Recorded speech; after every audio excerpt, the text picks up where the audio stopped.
بسم اللہ الرحمن الرحیم۔ معزز ناظرین، میں ہوں اخلاق احمد اور آپ دیکھ رہے ہیں زین ٹی وی۔ حضرت داؤد علیہ السلام کے زمانے میں ایک شریف النفس اور کمزور آدمی تھا۔ اللہ تعالیٰ کے حضور یہ دعا کرتا رہتا کہ مجھ غریب بے سہارا کو غیب سے روزی عطا فرما اور مجھے محنت و مشقت کے عذاب میں نہ ڈالا۔ مریل گدھے پر گھوڑوں اور اونٹوں کا بوجھ نہیں لادا جا سکتا، پاؤں والا تو چل کر روزی پیدا کر سکتا ہے، اور جس کے پاؤں نہ ہو اس کو تیرا ہی آسرا ہے۔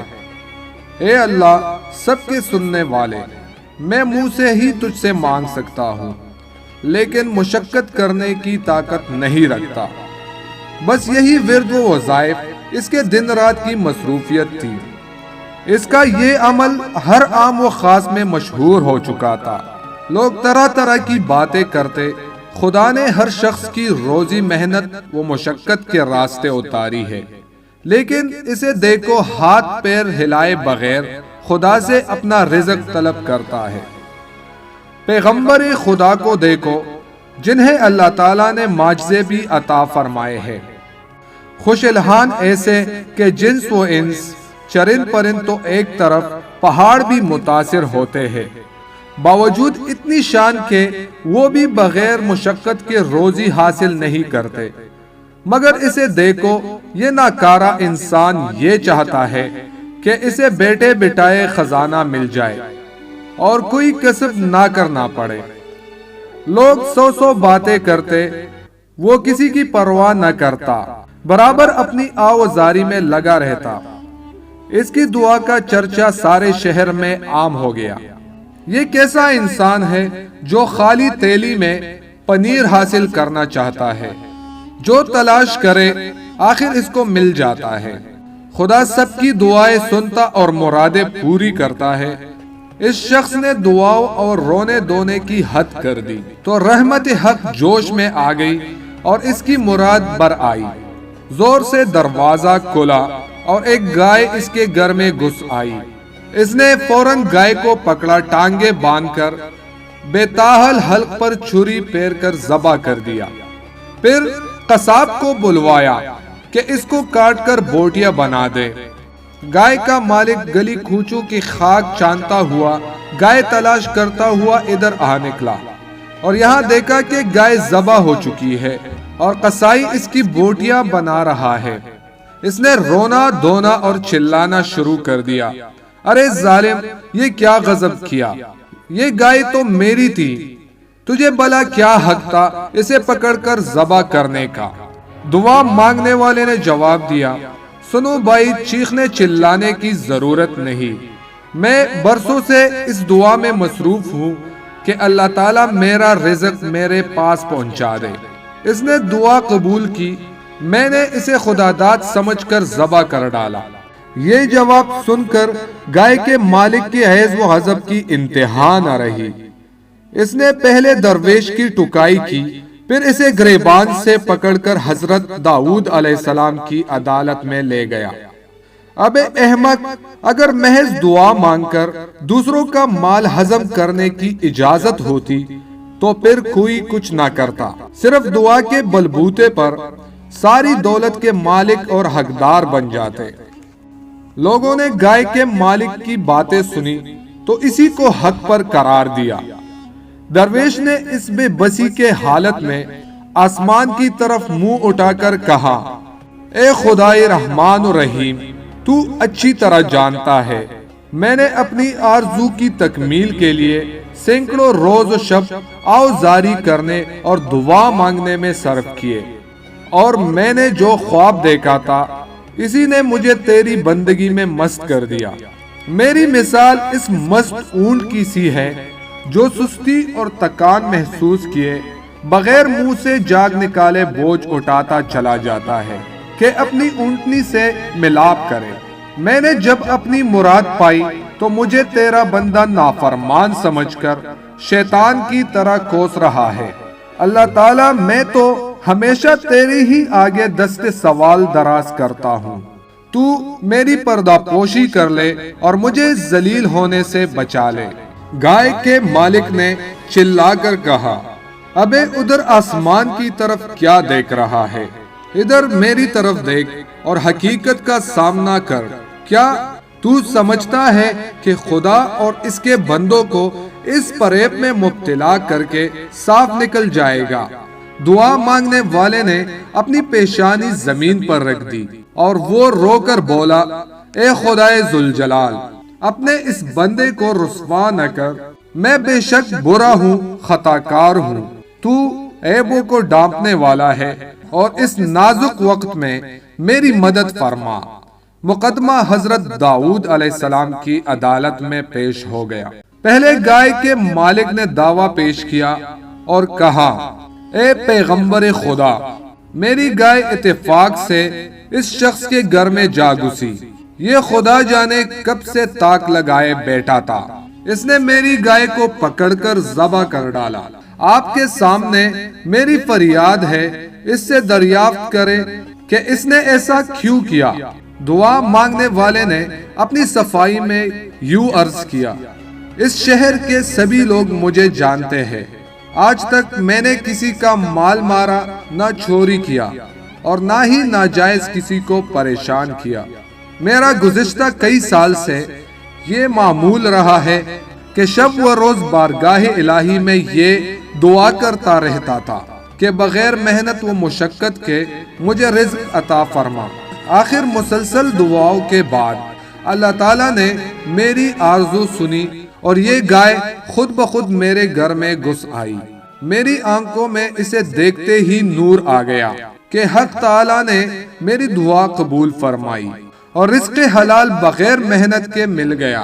میں نے اللہ کا شکر ادا کرتے ہوئے اس گائے کو ذبح کر ڈالا۔ یہ شخص نہ جانے کہاں سے شور مچاتا ہوا آ گیا اور کہنے لگا کہ گائے میری ہے۔ حضرت داؤد علیہ السلام نے یہ سن کر فرمایا کہ ایسی معقول دلیل دے جس کے بنا پر تو نے گائے ذبح کی۔ تیرے بیان سے یہ ثابت ہوتا ہے کہ وہ گائے تجھے مالک نے دی، نہ تو نے خریدی۔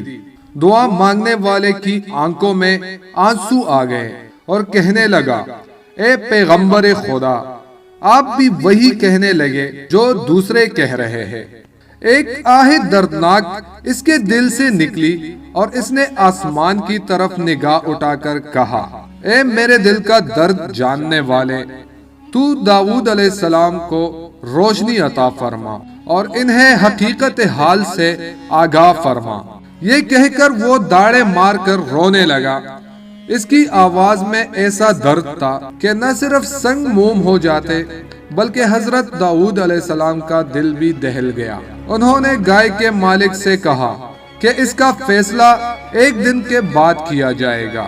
پیغمبر خدا اپنے حجرے میں داخل ہوئے اور اپنی عبادت گاہ کا دروازہ بند کر دیا۔ ذکر و اذکار کے بعد اللہ عز و جل کی بارگاہ میں دعا کی کہ اے اللہ، مجھے حقیقت حال سے آگاہ فرما۔ اللہ تعالیٰ نے اپنے نبی پر اسرار و رموز کھول دیے۔ دوسرے دن دونوں کو طلب کیا گیا۔ حضرت داؤد علیہ السلام نے یہ فیصلہ دیا کہ گائے کے مالک کو کہا کہ اس شخص کا پیچھا چھوڑ دے اور اسے معاف کر دے۔ اللہ تعالیٰ نے تیری گناہوں کی پردہ پوشی فرمائی ہے، تو بھی اس کی ستاری کا حق ادا کر اور اپنے گائے کی طرف سے صبر کر۔ حضرت داؤد علیہ السلام کا ارشاد سنتے ہی اس بدبخت نے کہا، کیا اب کوئی نئی شریعت نافذ ہو گئی ہے؟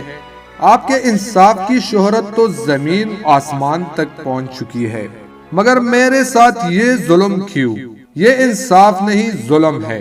دوسری مرتبہ حضرت داؤد علیہ السلام نے فرمایا، اپنا سارا مال اور جائیداد اس مظلوم کے حوالے کر دے، ورنہ تیری سخت رسوائی ہوگی، اور کچھ عجب نہیں کہ جو ظلم و ستم تو نے کیے ہیں وہ بھی ظاہر ہو جائے۔ گائے والے نے یہ کلمات سنتے ہی سر پر خاک ڈالنا شروع کر دی، گریبان پاڑا اور بدحواس ہو کر اپنے منہ میں کف بھر کر بولا، اے داؤد، اچھا فیصلہ سنایا، مجھ پر ظلم و زیادتی کی حد کر دی۔ مجھے تو معلوم ہوتا ہے کہ تو اپنے حواس میں نہیں رہا۔ حضرت داؤد علیہ السلام نے اسے قریب بلایا اور کہا، اے بدبخت، اس ہنگامے سے باز آ، کہیں یہ تیری ہلاکت کا باعث نہ بن جائے۔ جو تو نے بویا ہے وہ اب کاٹ۔ اب تیسری مرتبہ حضرت داؤد علیہ السلام نے ارشاد فرمایا، تو اپنے اہل و عیال بھی اس کے حوالے کر دے۔ اس حکم پر تو وہ پتھر سے اپنا سر پھوڑنے لگا۔ لوگ بھی حیران تھے کہ حضرت یہ کیسا حکم دے رہے ہیں۔ جو شخص تنکے کی طرح نفس کی ہوا کے بس میں ہو، وہ ظالم اور مظلوم میں کیا تمیز کر سکتا ہے؟ شیر بھی شرم کرتا ہے، وہ ہمسایوں کے شکار پر ہاتھ نہیں ڈالتا۔ تماشائی پیغمبر خدا کے احکام کی اصل وجہ سے ناواقف تھے۔ ان میں سے ایک آدمی نے کہا، اے اللہ کے نبی، آپ کی ذات بابرکت سے ایسا صریح ظلم، ہم سب حیرت میں ہے، بے قصور گائے والے پر اتنا اعتاب کیوں؟ اور جس نے ناحق گائے پکڑ کر ذبح کر ڈالی، اسے آپ نے بری کر دیا۔ حضرت داؤد علیہ السلام نے فرمایا، شاید کہ اب وہ وقت آ پہنچا ہے کہ اس گائے والے کی پوشیدہ راز ظاہر کر دیے جائے۔ حضرت داؤد علیہ السلام سب کو دریا کے کنارے ایک بہت پرانے گنے درخت کے نیچے لے گئے۔ وہ گنا درخت جس کی شاخیں آپس میں گتھی ہوئی تھی، سورج کی شعاعوں کو زمین تک پہنچنے نہیں دیتی تھی۔ کیا تم لوگ جانتے ہو کہ اس درخت کے نیچے ایک آدمی کو قتل کیا گیا تھا؟ تم نہیں جانتے، البتہ وہ جانتا ہے جس نے اس زمین و آسمان کو پیدا فرمایا۔ حضرت داؤد علیہ السلام نے فرمایا، حقیقت یہ ہے کہ اس گائے والے نے اپنے آقا کو قتل کیا تھا۔ یہ شخص اصل میں مقتول کا زرخرید غلام تھا۔ اس نے اپنے آقا کو قتل کر کے اس کے مال و دولت اور جائیداد پر قبضہ کر لیا۔ یہ مظلوم دعا مانگنے والا اسی مقتول کا بیٹا ہے۔ پھر اس بے رحم اور سنگ دل شخص نے اپنے مقتول آقا کے کمسن یتیم بچوں پر ظلم ڈھانا شروع کر دیا۔ ان سے سب کچھ چھین لیا، یہاں تک نمک حرامی پر اتر آیا کہ اس کے آقا کے بچے دانے دانے کے محتاج ہو گئے۔ اس مردود نے اس گناہوں کا پردہ خود ہی فاش کیا۔ ظلم ہمیشہ روح کی گہرائیوں میں دبکا رہتا ہے، لیکن ظالم اسے خود لوگوں پر کول رہا ہے۔ اے سگی دنیا، تو نے شرع کے مطابق اس مقدمے کا فیصلہ مانگا تھا، شریعت نے اپنا فیصلہ سنایا، اب اس کی تعمیل کرنا تیرا فرض بنتا ہے۔ تو نے اپنی صفاکی کا ایسا مظاہرہ کیا کہ خدا کی پناہ، تو نے آقا کو اس طرح چھری سے ذبح کیا جس طرح اس دعا مانگنے والے نے تیری گائے کو ذبح کیا تھا۔ وہ خون آلود چھری راز فاش ہونے کی ڈر سے گڑا کود کر تو نے دفن کر دی تھی۔ اس کا ثبوت یہ ہے کہ اس چھری پر اس کا نام کندہ ہے۔ حضرت داؤد علیہ السلام کے حکم پر زمین کھودی گئی، گھڑے کے اندر سے ایک شخص کی کوپڑی اور لمبی سی چھری برآمد ہو گئی۔ گائے والا خوف سے تر تر کانپنے لگا۔ تماشائیوں پر سکتے کا عالم طاری تھا۔ لوگوں نے اپنے سروں سے کپڑے اور ٹوپیاں ہٹا دی، ننگے سر ہو کر سامنے آئے اور عرض کرنے لگے، اے خدا کے سچے پیغمبر، ہم فطری نابینا ثابت ہوئے، ہم نے آپ کی زبان مبارک پر اعتبار نہ کیا، آپ ہماری گستاخی معاف فرما دے۔ حضرت داؤد علیہ السلام نے سب کو معاف کر دیا۔ پھر گائے والے کے بارے میں حکم دیا، چونکہ اس شخص کے ظلم کا پردہ کھل چکا ہے اور یہ قاتل ہے، اس لیے شریعت کا فیصلہ یہ ہے کہ اس سے قصاص لیا جائے۔ چنانچہ اسی چھری کے ساتھ اس کی گردن اڑا دی گئی۔ درس حیات، ایک ظالم کی ہلاکت سے ایک جہاں کا چھٹکارا ہوا اور ہر شخص کا حق تعالی پر ایمان از سر نو تازہ ہوا۔ عزیزم، اس حقائق سے سبق حاصل کر تو بھی اپنے نفس کو موت کی گھاٹ اتار۔ گائے والا کون ہے؟ تیرا نفس جس نے اپنے آپ کو ظلم و دھوکے اور فریب سے بڑا آدمی بنا لیا ہے۔ بے محنت و مشقت کی روزی کیسی ملتی ہے۔ خواہشات نفس کو مار دینے سے اصل وارث عقل سلیم ہے، جو بے کس بے آسرا اور غریب رہ گئی ہے، اور خود غرض بے رحم نفس جن کی حیثیت غلام کی سی تھی، آقا اور مالک بن بیٹھا۔